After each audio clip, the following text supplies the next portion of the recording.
Il-prezz tal-gass se jkun stabbli sal-aħħar ta' din is-sena. Ħabbar dan il-Ministru għall-Enerġija Joe Mizzi waqt konferenza stampa li matula ħabbar żieda ta' 50 ċenteżmu fil-prezz taċ-ċilindri tal-gass għal din is-sena. Intqal kif waqt li bħalissa il-prezz internazzjonali tal-LPG tul is-sena li għaddiet żdied bi kważi 25%, f'Malta se jkun qed jogħla biss bi 3%. Dan ifisser li ċilindru ta' 12 kilogramma se jkun qed jiswa 16 euro.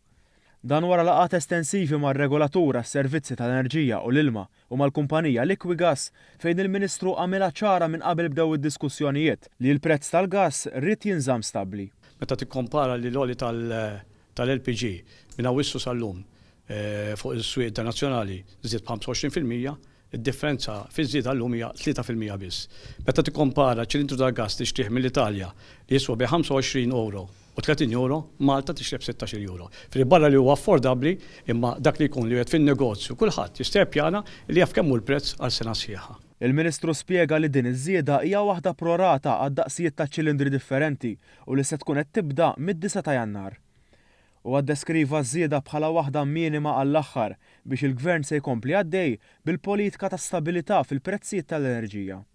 Il-Ministru Mizzi fakkar kif Gvern Laburista wettaq rivoluzzjoni fil-qasam tal-enerġija hekk kif apparti il-prezzijiet stabbli tal-gass, il-familji u n-negozji Maltin illum qed iħallsu rati jorħos għad-dawlu l-ilma.